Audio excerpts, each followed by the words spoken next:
سلام سلام، مرحبا بكم في قناتي مطبخ فوزية. جبت لكم وصفة اليوم فطير القمح الكامل بسميد رقيق. تجي الوصفة بزاف بنينة ومن ما تديلكمش الوقت.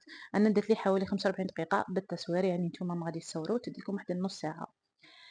عندي المقادير، عندي كأس سميد رقيق، من بعد نصفيه قبل ومن بعد نزيد معاه 2 كأس ونصف فرينة قمح الكامل نخلطهم مع سميد حتى يمتزجوا لنا المكونات مع بعضهم. من بعد زدت معاهم حوالي ملعقة نصف ملعقة كبيرة ملح، وزدت معاهم 3 ملاعق كبار تاع زيت الزيتون، وزدت معاهم ملعقة صغيرة دبس التمر. بالنسبة للمقادير غادي نكتبهم في صندوق الوصف. دبس التمر اختياري، تقدروا تزيدوا نتوما سكر أو أي أو تقدروا تستغنوا عليها.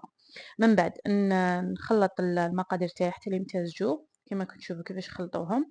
من بعد نزيدوا الماء ما يكون ساخن ما يكون بارد، درجة حرارة الغرفة. تزيدوا الماء تدريجيًا حتى يلموا العجينة.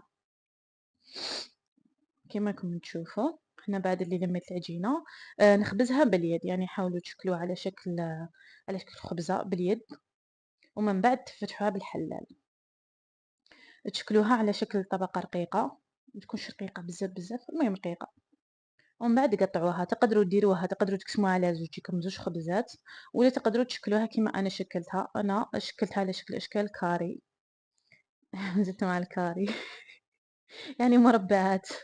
من بعد نديروها طيب على نار متوسطة، بيان سور يعني ما غاديش تخلوها طيب وتنساوها، يعني لازم تقلبوها خطرة على خطرة كيما راكم تشوفوا.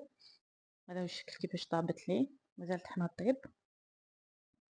ما داتليش بزاف الوقت او ميم طون تجيكم بزاف بنينه، ننصحكم تجربوها، تشربوا بها قهوه تاع العشيه ولا تاع الصباح. هذا هو الشكل النهائي. ان شاء الله يعجبكم الفيديو تاع اليوم، متنساوش تعملوا جيم كومونتير بارطاج الفيديو.